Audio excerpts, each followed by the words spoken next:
जहां हर घर तिरंगा अभियान की समीक्षा को लेकर के कल सुबह 11 बजे बीजेपी मुख्यालय जयपुर में बैठक होगी। बड़ी जानकारी इस वक्त की, तिरंगा यात्रा अभियान को लेकर के कार्यशाला का आयोजन होगा। मुख्यमंत्री भजनलाल शर्मा भी इस कार्यशाला में शामिल होंगे।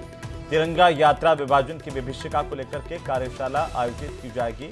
इससे पहले एक समीक्षा बैठक होगी। बड़ी खबर इस वक्त की, हर घर तिरंगा अभियान की समीक्षा को लेकर के कल सुबह 11 बजे बीजेपी मुख्यालय में बैठक होगी। बड़ी जानकारी इस वक्त की,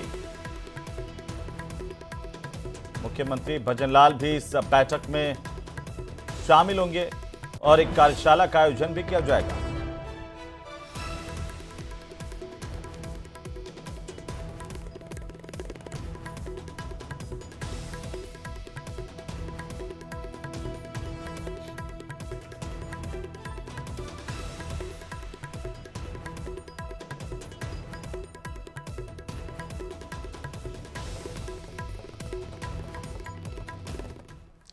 तो वहीं प्रदेश कांग्रेस के अध्यक्ष गोविंद सिंह डोटासरा झालावाड़ के दौरे पर हैं और डोटासरा कल तमाम स्थानीय नेताओं कार्यकर्ताओं के साथ पिपलौदी के स्कूल हादसे में मारे गए बच्चों के परिजनों से मुलाकात करेंगे।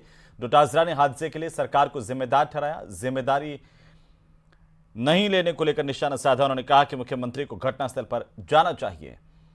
क्या कुछ कहा, जरा सुनिए। सरकार ये स्वीकार करने को भी तैयार नहीं है कि हाँ हमारी लापरवाही से हो गया। मंत्री जी कह रहे हैं कि नैतिक जिम्मेदारी लेता हूं, लेकिन मेरे इस्तीफे का फैसला मुख्यमंत्री करेंगे। समझ में नहीं आ रहा कि किस वजह से यह हादसा हुआ, कौन लोग दोषी हैं। आप टीचर को सस्पेंड कर रहे हैं, आप जिला शिक्षा अधिकारी को सस्पेंड कर रहे हैं और उस भवन को गिरा रहे हैं। और मंत्री का ये बयान अफसोसजनक, खेदजनक कि अब हम जांच नहीं कर सकते क्योंकि वो बिल्डिंग गिर गई। गिराई किसने? गरीब लोग थे, नहीं बोल पाए। मुख्यमंत्री का पहला कर्तव्य बनता है कि वो यहां आकर के पूरी स्थिति का जायजा लेवे और एक पैकेज, सम्मानजनक पैकेज उन परिवारों को मिलना चाहिए था जो आज की तारीख तक नहीं मिला। राजस्थान के मुखिया को जब तक पर्ची नहीं आए तब तक उसको कोई फैसला लेना नहीं, और इसीलिए ये सरकार नहीं सर्कस है जो अफसरशाही के रिमोट कंट्रोल से चल रही है। जनप्रतिनिधियों की 1% भी पूछ नहीं है इस सरकार। और इसी बीच झुंझुनू से बड़ी खबर मिल रही है, जहां पर बिट्स पिलानी में छात्रों ने जोरदार विरोध प्रदर्शन किया। छात्रों ने मेन गेट बंद करके प्रदर्शन किया। संस्थान ने ट्यूशन फीस में 10% का इजाफा कर दिया। इसी को लेकर के छात्र नाराज हैं और इसे वापस लेने की मांग कर रहे हैं। बड़ी खबर इस वक्त की झुंझुनू से, जहां पर जीरो अटेंडेंस नीति को खत्म करने के विरोध में प्रदर्शन किया गया। आश्वासन नहीं मिलने तक आंदोलन जारी रखने की चेतावनी दी गई है छात्रों की तरफ से। बिट्स पिलानी में छात्रों के प्रदर्शन की तस्वीरें आपकी टीवी स्क्रीन पर।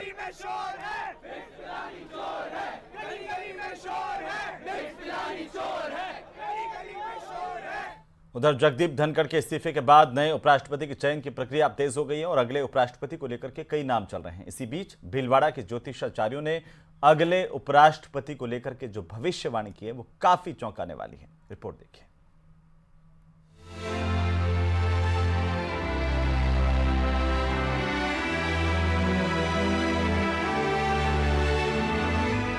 उपराष्ट्रपति के लिए 9 सितंबर को होने वाले चुनाव के लिए सियासी बिसात बिछाई जाने लगी। सियासत के जानकार जहां अपने अपने दिमाग के घोड़े दौड़ा रहे हैं, तो वहीं ज्योतिषाचार्य भी अगले उपराष्ट्रपति को लेकर भविष्यवाणी कर रहे हैं। देश की ज्योतिष नगरी के नाम से विख्यात कारोई के नामी गिरामी ज्योतिषाचार्यों ने भी अगले उपराष्ट्रपति को लेकर भविष्यवाणी की। कारोई के प्रसिद्ध ज्योतिषाचार्य पंडित गोपाल व्यास के मुताबिक आगामी दिनों में होने वाले उपराष्ट्रपति के चुनाव में इस बार पूर्व में बड़ी मंत्री रह चुकी महिला विजयी होंगी। गोपाल व्यास के मुताबिक इस बार भी एनडीए का उम्मीदवार ही विजयी होगा। अब जो होने वाले उपराष्ट्रपति का चुनाव में उपराष्ट्रपति कौन बनेंगे? वही बनेगी, कोई महिला उपराष्ट्रपति बनेगी जो कोई पूर्व बड़ी नेता, बड़ी मंत्री रह चुकी है, वही मतलब उपराष्ट्रपति बनेगी। तो वहीं भीलवाड़ा के पंडित बद्रीलाल दादीच कहते हैं कि ग्रहों के आधार पर गणना करें तो इस बार किसी महिला को उपराष्ट्रपति के पद पर बैठने का सौभाग्य मिलेगा। तो राजनीतिक रूप से या जो ग्रहों के आधार पर अपन इसकी गणना करें तो इसमें किसी महिला को इस उच्च पद पर बैठने का सौभाग्य प्राप्त होगा। नारी शक्ति का आने वाले समय में भी जो अपन भारत की जो कुंडली देखते हैं, वृषभ लगन की कुंडली है, वृषभ लगन में लग्न में राहु है, राहु अनप्रिडिक्टेबल, जो अपन ने सोचा नहीं वैसा हो जाना, और जो भारत में जो सामर्थ्य, जो सक्षमता है या जो उसमें एक देश को आगे ले जाने की जो क्षमता है वो मातृशक्ति में बहुत ज्यादा है। दरअसल कारोई के ज्योतिषाचार्यों की 95% भविष्यवाणी सफल रही है।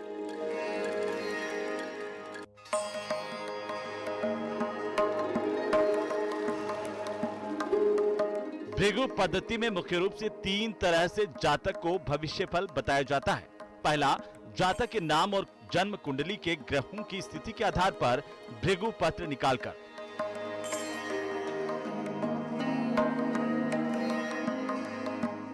दूसरा, जातक के प्रश्न पूछने पर उसको एक अंक तालिका में से एक अंक का चयन करने को कहकर। और तीसरा, जातक के हाथ की रेखाओं और जन्म कुंडली के ग्रहों की स्थिति की गणना के आधार पर भृगु पत्र निकालकर। लगातार चर्चाओं का दौर जारी है। पंडित अपनी भविष्यवाणी भी कर रहे हैं।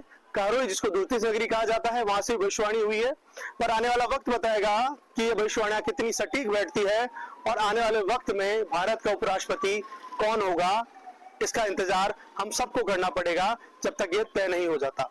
वीडियो जर्नलिस्ट सनाडी के साथ राहुल कौशिक, न्यूज़ 18 भीलवाड़ा। और इसी बीच बीकानेर से बड़ी खबर मिल रही है, जहां पर आपसी विवाद में एक व्यक्ति की मौत होने की जानकारी है, 2 अन्य घायल हुए हैं। मृतक की पहचान सन्नी पवार के रूप में हुई है। मृतक की पत्नी और छोटे भाई जिसमें घायल हुए हैं। पारिवारिक विवाद के चलते झगड़े की बात अब फिलहाल सामने आ रही है। घायलों को उपचार के लिए पीबीएम अस्पताल ले जाया गया। कोटगेट थानाधिकारी विश्वजीत सिंह मामले की जांच कर रहे हैं। बड़ी खबर इस वक्त की बीकानेर से, सबसे पहले सबसे तेज न्यूज़ 18 राजस्थान पर तस्वीरें आपकी टीवी स्क्रीन पर। ये पारिवारिक विवाद में आपस में झगड़ा हुआ था, जिसमें सन्नी पवार नाम के व्यक्ति की मौत हो गई है। तो साथ ही मृतक की पत्नी इसमें घायल हुई हैं और घायलों को पीबीएम अस्पताल में भर्ती करवाया गया है, जहां पर इनका इलाज शुरू किया गया। कोटगेट थानाधिकारी पूरे मामले को लेकर जांच कर रहे हैं। प्रारंभिक जानकारी के मुताबिक आपस में ये वारदात जो है वो आपसी विवाद के चलते हुई।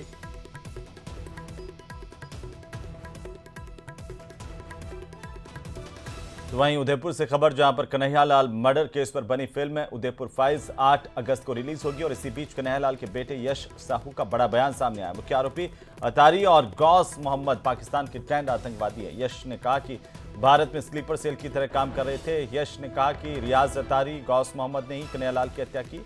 यश ने कहा कि केंद्र सरकार ने फिल्म रिलीज के लिए स्वीकृति दे दी है। सरकार ने माना कि यह फिल्म किसी धर्म के विरोध में नहीं है।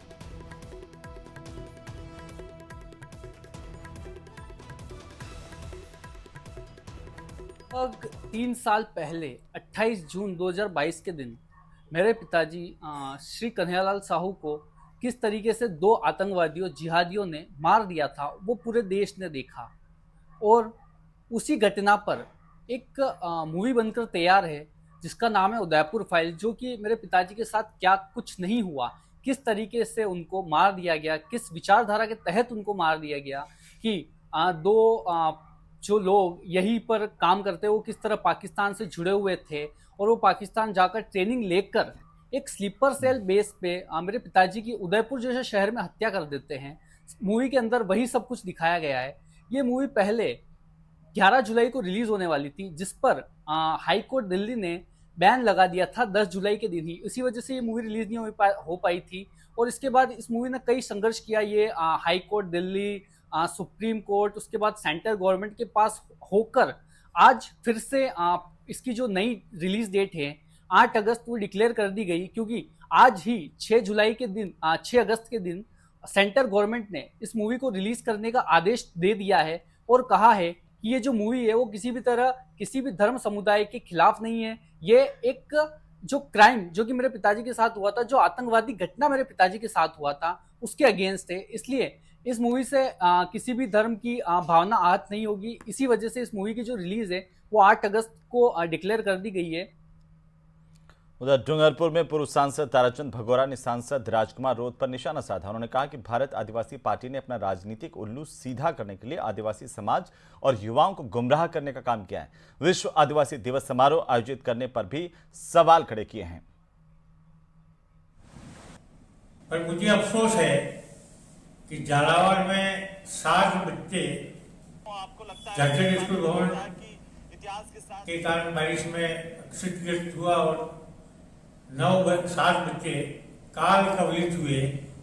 ऐसे समय में वहां जाकर के पर्व मनाना और बिफोर टाइम, यानी 9 अगस्त का है कि ये झगोसा करके समाज को ठगने में लगे हुए हैं और दिग्भ्रमित कर रहे हैं। ये पहले आरक्षण के नाम से आंदोलन कर रहे थे, कांग्रेस ने बेच था इसका आंदोलन कर रहे थे, फिर आरक्षण दिलाने की बात कर रहे थे। 7 साल से वोट लेके गए, यहाँ 84 को भूल गए। 84 का गरीब वर्ग किसी भी समाज का है तबाह है, और इधर भाजपा है उसने नरेगा योजना बंद कर दी। इसलिए सब राजनीतिक रोटियां सेकने का काम कर रहे हैं। गणित गोगराय ठीक कहा, हमारे राजस्थान के आदिवासी कांग्रेस के नेता है, अध्यक्ष है, उन्होंने बहुत सही कहा। अब उनके समर्थन में, क्योंकि ये लोग युवा साथियों को भड़का रहे हैं और एक क्षेत्र का विनाश करने में लगे हुए। तो वहीं पूर्व सांसद सुखबीर सिंह जौनापुरिया टोंक के दौरे पर है। यहां पर पार्टी कार्यकर्ताओं से मुलाकात कर विभिन्न कार्यक्रमों में शामिल हुए। जौनापुरिया ने राहुल गांधी के इलेक्शन कमीशन, चुनाव आयोग समेत संस्थाओं पर सवाल उठाने को लेकर कांग्रेस पर निशाना साधा। समझता हूँ कुछ लोग तो हमारे देश में ऐसे पार्टियों के वो बने हैं, वो विपक्ष के नेता भी बने हुए हैं, लेकिन फिर भी वो आदमी ये बात नहीं सोचता कि आप अंदर में, आप लोकसभा में जो भी बोलना खूब बोल लो, आप मोदी के खिलाफ बोल लो, अमित शाह जी के खिलाफ बोल लो। लेकिन ताजुब इस बात का है कि पहली बार इस देश के अंदर में 75 साल में देश के प्रधानमंत्री ने तय किया कि सभी दलों के नेता जाएं। और मैं आज आपके माध्यम से पीठ पीछे तारीफ करना चाहूँ कि आज हम ओवैसीद्दीन ओवैसी जैसा आदमी की बात के लिए खड़ा हो गया कि हम देश के साथ हैं। और इसी बीच झालावाड़ से इस वक्त की सबसे बड़ी खबर मिल रही है, जहां नगर परिषद में एसीबी की कार्रवाई के मामले को लेकर बड़ी अपडेट है। कनिष्ठ सहायक आकाश कलोसिया निलंबित किया गया है। सभापति के लिए घूस लेते हुए इसे ट्रैप किया गया था। न्यायिक हिरासत में जाने से पहले इसे निलंबित किया गया। स्वायत्त शासन विभाग ने इसे लेकर आदेश जारी कर दिए हैं। सभापति संजय शुक्ला को कल ही निलंबित किया गया था। इस वक्त की यह बड़ी जानकारी है। एसीबी ने कार्रवाई की थी, रंगे हाथों गिरफ्तार किया था और इसके बाद इसे कोर्ट में पेश किया गया था। कनिष्ठ सहायक आकाश कलोसिया को निलंबित किया गया विभाग की तरफ से, कनिष्ठ सहायक के पद से। ये बड़ी जानकारी झालावाड़ से।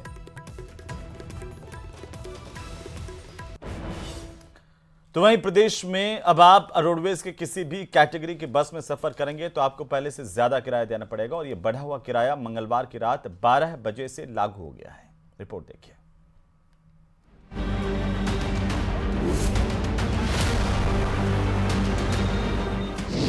बस यात्रियों के जेब पर बढ़ा बोझ। एसी हो या साधारण, हर सीट महंगी। रोडवेज ने सभी श्रेणियों में किराया बढ़ाया।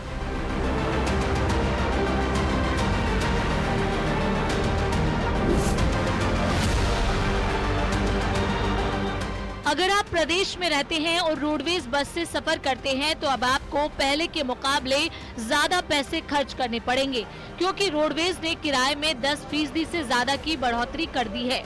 राजस्थान रोडवेज में किराए में बड़ा इजाफा किया गया है। करीब 10 से 15 साल बाद ये बड़ा इजाफा बताया जा रहा है। जयपुर से लेकर के जितने भी तमाम बड़े शहर हैं वहाँ पर बस की कैटेगरी के मुताबिक अलग अलग जो बस है उसके अंदर किराए में इजाफा किया गया है। सामान्य ब्लू लाइन से लेकर के सुपर लग्जरी तक जो है 20 से 30 रुपये लेकर के जो है 120 रुपये तक जो है इजाफा यहाँ पर दर्ज किया गया। रोडवेज ने सभी प्रमुख बस कैटेगरी जैसे साधारण, एक्सप्रेस, सेमी डीलक्स, डीलक्स, वातानुकूलित और सुपर लग्जरी बसों में प्रति किलोमीटर किराया बढ़ाया है। साधारण बसों से लेकर सुपर लग्जरी बसों तक सभी श्रेणियों में 10 से 20 पैसे प्रति किलोमीटर की बढ़ोतरी की गई है। भाई आपने अभी टिकट लिया है, कितना इसमें बढ़ोतरी होकर के आई है टिकट में? जायल आप जा रहे हैं 15 रुपए का। 15 रुपए आपके पहले से बढ़ गए हैं टिकट के अंदर। ये आप सामान्य कैटेगरी के इसमें थे। पहले कितना लगता था? 245। अब कितना लगा है? 260 रुपए। तो आप ये देख सकते हैं कितना फर्क पड़ता है। इतना बढ़ने से आपके किराए से कुछ असर पड़ता है आपको? असर तो पड़ता है। पड़ता है। रोडवेज प्रशासन की माने तो ये इजाफा सरकार की तरफ से तय दरों के अनुसार किया गया है। इसके तहत साधारण बस में 10 पैसे प्रति किलोमीटर का इजाफा हुआ है। एक्सप्रेस और मेल सेवा में 10 पैसे प्रति किलोमीटर, सेमी डीलक्स में 12 पैसे प्रति किलोमीटर, डीलक्स नॉन एसी में 15 पैसे, वातानुकूलित यानी एसी में 15 पैसे, सुपर लग्जरी वातानुकूलित में 20 पैसे का इजाफा किया गया है।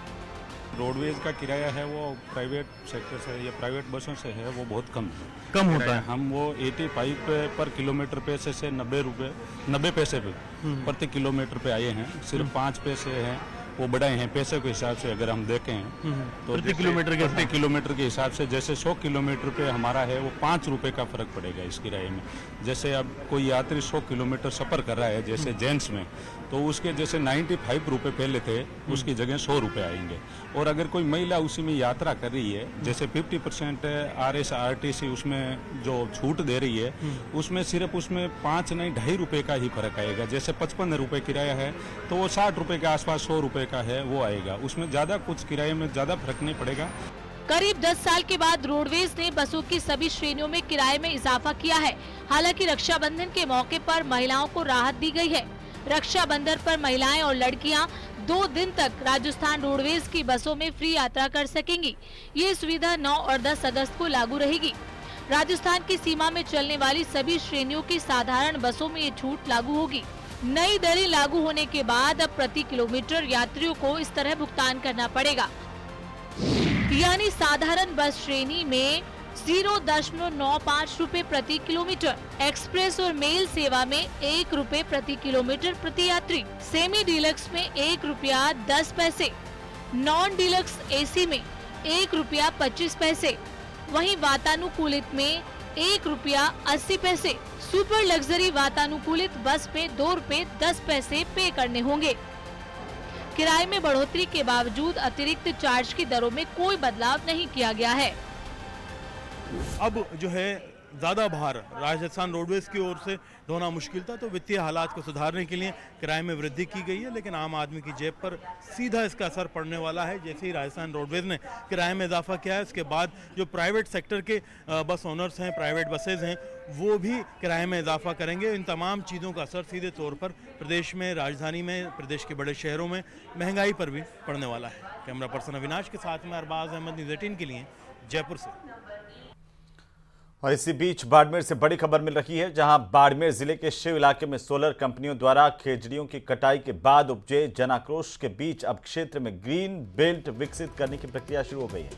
शिव विधायक रविंद्र सिंह भाटी की उपस्थिति में सोलर कंपनी परिसर में पौधारोपण कार्यक्रम हुआ, जहां पहले खेजड़ी